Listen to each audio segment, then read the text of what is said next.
스테이블 코인 하면 보통 뭐가 제일 먼저 생각나세요? 아마 대부분 달러 아닐까 싶은데요. 그렇죠. USDT, USDC 다 달러 기반이니까요. 네, 그게 당연합니다. 실제 데이터를 봐도 전체 스테이블 코인 시장의 거의 97%, 규모로 보면 무려 3,120억 달러가 달러를 기반으로 하고 있거든요. 사실상 디지털 세상에서도 달러가 기축통화 역할을 그대로 하고 있는 거죠. 바로 그겁니다. 그런데요, 2025년을 딱 기점으로 이 단단한 달러의 벽에 아주 재미있는 변화가 생기기 시작했습니다. 아시아 쪽 이야기죠. 네, 맞습니다. 바로 일본과 한국이에요. 우리 돈으로 스테이블 코인 만들자. 그러니까 엔화랑 원화를 기반으로 한 코인들이 거의 약속이나 한 것처럼 시장에 등장하기 시작한 겁니다. 자, 그럼 여기서 오늘의 핵심 질문이 딱 나오네요.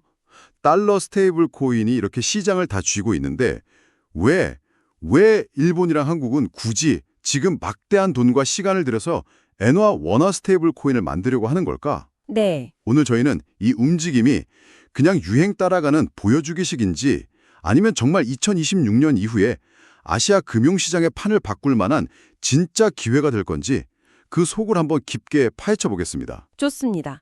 그럼 먼저 사실관계부터 하나씩 짚어보죠. 2025년에 도대체 무슨 일이 있었던 건지. 어떤 매체에서는 2025년은 일본과 한국이 비달러, 스테이블 코인 흐름을 주도한 해다. 이렇게까지 평가하던데 이게 과장은 아닌지 한번 보겠습니다. 일본부터 시작해 볼까요? 일본은 정말 주목해야 합니다. 이게 근당 코인 하나 나왔다 이런 수준이 아니에요. 굉장히 여러 겹의 전략이 동시에 착착 진행되고 있거든요. 여러 겹이요? 네, 첫 번째 신호탄은 2025년 10월 27일에 나왔습니다. 엔화랑 1대1로 가치가 딱 고정된 스테이블 코인 JPYC가 공식 출시된 거죠. JPYC, 근데 솔직히 그동안에도 수많은 코인들이 나왔다가 또 사라지고 그랬잖아요. 이게 그냥 그런 프로젝트 중 하나가 아니라고 볼 만한 특별한 이유가 있나요? 바로 그게 핵심입니다. JPYC라는 이름 자체보다 더 중요한 건 그 뒤에서 움직이는 사람들이에요. 아, 플레이어들. 네, 일본은 3대 메가뱅크 있잖아요. MUFG, SMBC, 미소호. 이 금융거인들이 직접 정말 소매를 걷어붙이고 파일럿 실험에 나섰다는 겁니다. 와, 그 은행들이 직접요? 네, 그리고 더 중요한 건 이 실험의 목적이에요. 이 사람들이 지금 개인 투자자들이 거래소에서 코인 사고 파는 거 이런 거 테스트하는 게 아닙니다. 그럼 뭘 테스트하는 건가요? 실제 금융 시스템의 가장 깊은 곳, 바로 결제, 그리고 은행끼리의 정산. 더 나아가서 국채나 회사채 같은 기관용 증권거래 영역에 이걸 쓰려고 테스트하는 거예요. 아, 예를 들면 MUFG는 다른 기업들이랑 같이 블록체인 기반의 결제망을 만들어서 무역 대금을 실시간으로 주고받는 실험을 하고 있어요. 이건 차원이 완전히 다른 이야기죠. 와, 그 말씀은 그러니까 처음부터 개인 투자자 시장은 아예 쳐다도 안 봤을 수 있다는 거네요. 훨씬 더 크고 안정적인 B2B 시장? 그러니까 기업 간 거래 시장을 노린 거라면 이건 우리가 판을 완전히 잘못 보고 있었던 걸 수도 있겠네요. 정확합니다. 그리고 이 그림의 마지막 퍼즐 조각이 딱 맞춰져요.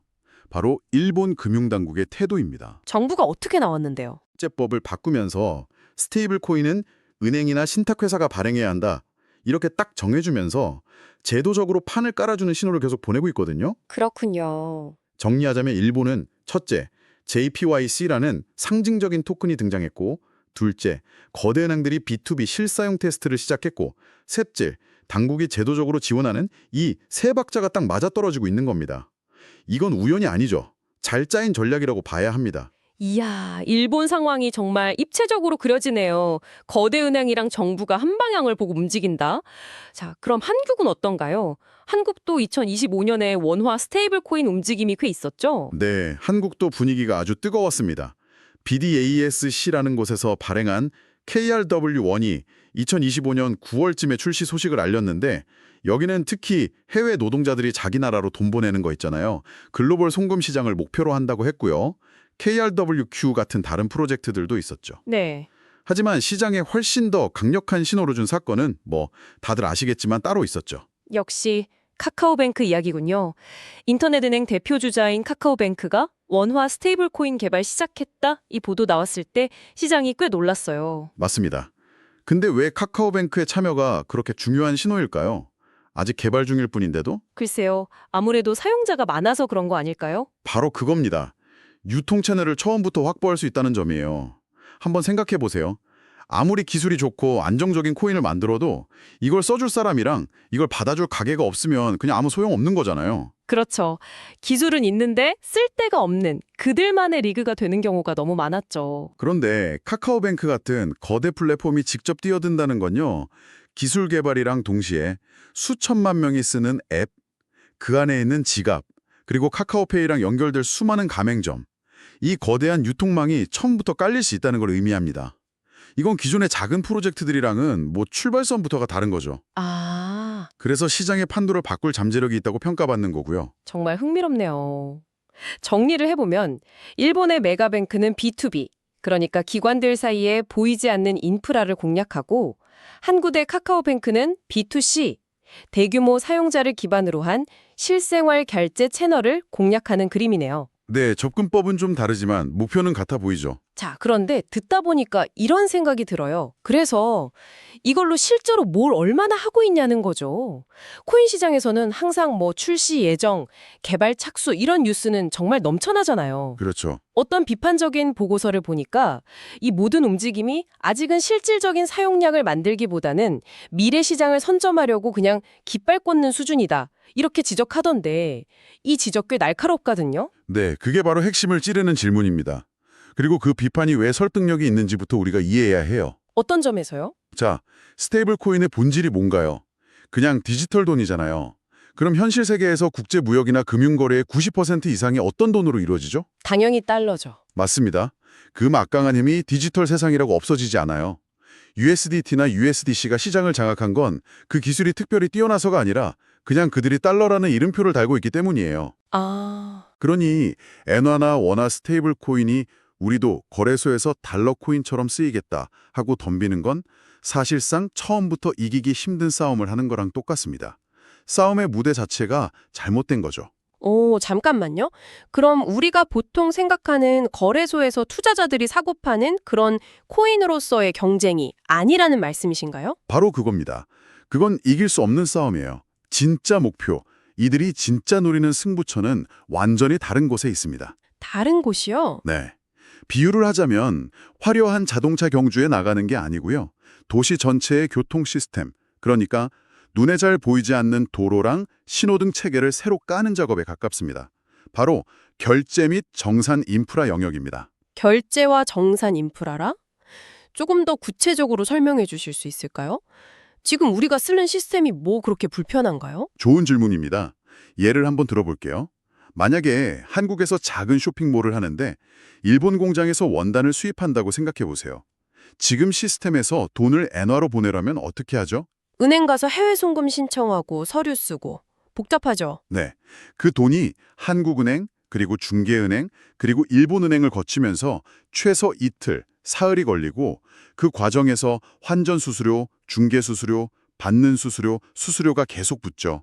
돈이 어디쯤 가고 있는지도 알기 어렵고요. 맞아요. 특히 소액 보낼 때는 배보다 배꼽이 더 클 때도 있어요. 그렇죠. 그런데 만약 엔화 스테이블 코인을 쓴다면 어떻게 될까요? 그냥 원화로 원화 스테이블 코인을 사서 이걸 일본 거래처 디지털 지갑으로 보내면 몇 초 만에 끝납니다. 몇 초 만에요? 네. 거래처는 받은 엔화 스테이블 코인을 바로 실제 엔화로 바꿀 수 있고요. 중간에 끼어드는 은행도 없고 며칠씩 기다릴 필요도 없고 불투명한 수수료도 없죠. 주말에도 가능하고요. 와, 그렇게 비교하니까 차이가 엄청나네요. 지금 말씀하신 무역대금뿐만 아니라 해외 가족한테 돈 보내는 거, 다국적 기업이 자금 관리하는 거, 기관들이 증권이랑 대금을 동시에 결제하는 DVP 같은 거요. 전들하죠. 기존 금융 시스템에서 느리고 비싸고 복잡했던 모든 과정들이 다 해당되겠군요. 바로 그 지점입니다. 그리고 이게 왜 아까 우리가 얘기했던 일본과 한국의 사례랑 다시 연결되는지를 보여주는 거예요. 일본 메가뱅크들의 실험이 바로 이 B2B 결제 인프라를 정조준하고 있다는 점에서 의미가 있는 거고요. 아하, 한국에서 카카오뱅크의 진입이 중요한 이유도 대규모 사용자를 기반으로 한 실사용 결제 채널을 확보해서 바로 이런 불편함을 해결해 줄 수 있다는 관점에서 봐야 하는 거죠. 자, 그럼 이제 시선을 2026년 이후 미래로 한번 옮겨보겠습니다. 일본의 B2B 접근이랑 한국의 B2C 접근. 이 두 흐름이 성공적으로 자리를 잡는다면 어떤 그림이 나올까요? 일부에서는 일본, 한국, 그리고 동남아시아를 잇는 멀티통화 스테이블코인 회랑이 만들어질 수 있다. 이런 전망까지 하더라고요. 네, 코리도라는 표현을 쓰죠. 회랑이라니 굉장히 거창하게 들리는데요. 이게 정말 현실적으로 가능한 시나리오일까요? 아니면 그냥 업계의 장밋빛 희망사항일까요? 충분히 가능한 시나리오입니다. 하지만 그냥 시간이 흐른다고 저절로 되는 건 절대 아니에요. 이 비전이 현실이 되려면 반드시 넘어야 할 세 개의 큰 허들이 있습니다. 이게 바로 2026 이후의 관전 포인트기도 하죠. 그 세 가지 허들이 뭔가요? 첫 번째는 단연코 규제의 명확성입니다. 지금은 나라마다 규제가 다 다르거나 아예 없는 경우가 많아요. 그렇죠. 누가 스테이블 코인을 발행할 자격이 있는지, 그 가치를 담보하는 준비금은 어떻게 투명하게 관리하고 감사를 받을지, 또 사용자가 돈으로 바꿔달라고 할 때 절차는 어떻게 되는지, 이런 명확하고 표준화된 규제의 틀이 국가 간의 약속이 되어야 합니다. 이게 없으면 신뢰가 안 생기고 은행 같은 보수적인 기관들은 절대 안 들어올 겁니다. 신뢰의 기반이 되는 제도적 장치.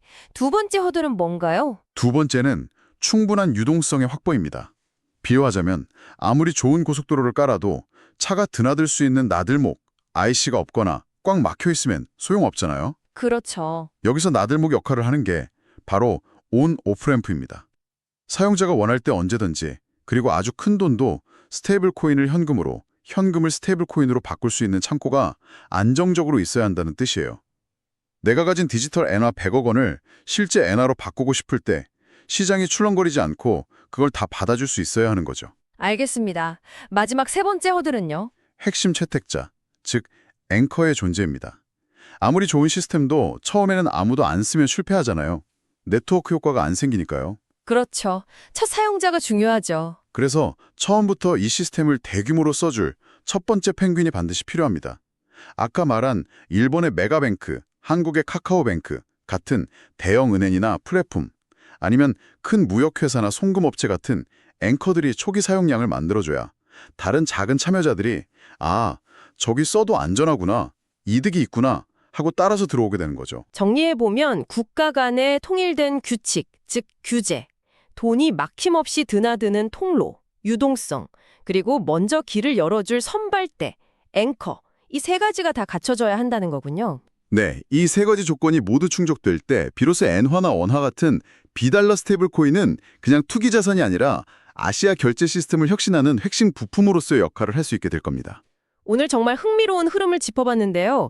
그럼 마지막으로 앞으로 여러분이 관련 뉴스를 보실 때 어떤 점을 주목하면 좋을지 일종의 체크리스트를 정리해드리면서 마무리하겠습니다. 앞으로 엔화나 원화 스테이블 코인 소식을 들으시면 그냥 가격이 오르내리는 걸 보지 마시고요. 이 세 가지를 한번 확인해 보세요. 첫째, 누가 발행하는가입니다. 네, 발행 주체의 신뢰도가 정말 중요하죠. 네, 믿을 만한 은행이나 대형 플랫폼 혹은 금융당국의 엄격한 규제를 받는 기업이 발행하는지 꼭 따져봐야 합니다. 둘째는 어디에 사용하는가입니다. 우리가 오늘 깊이 이야기 나눈 해외 송금이나 무역 결제처럼 꾸준하고 고정적인 수요가 있는 곳에 진짜로 쓰이는지, 아니면 그냥 거래소 안에서 투자자들끼리 사고 파는 데 머무는지 그 사용처를 봐야 합니다. 진짜 가치는 실사용에서 나오거든요. 그리고 마지막으로 상환이 확실한가입니다. 이게 어쩌면 제일 중요할 수 있는데요. 내가 가진 스테이블 코인을 원할 때 언제든지 1:1 비율로 실제 현금으로 바꿀 수 있는 길이 투명하고 안정적으로 마련되어 있는지 꼭 확인해야 합니다. 준비금을 어떻게 관리하는지, 주기적으로 공개하는지 같은 것들을 살펴보는 거죠. 2025년과 2026년의 의미를 다시 한번 정리하며 마무리하겠습니다. 2025년은 일본과 한국이 아시아 스테이블 코인 시장에 새로운 판을 깔기 시작한 해라고 요약할 수 있습니다. 달러만 있던 시장에 다른 선택지를 제시하기 시작한 거죠. 네, 그리고 2026년은 그 판 위에서 단순한 실험이나 발표를 넘어서 실제 결제와 정산이라는 진짜 승부가 시작되는 해가 될 겁니다. 이 도전이 달러의 아성을 하루아침에 무너뜨리지는 못하겠지만 한 가지는 확실합니다. 아시아 역내 결제 시장의 판 자체는 분명히 바뀌기 시작했다는 점입니다. 시청해 주셔서 감사합니다.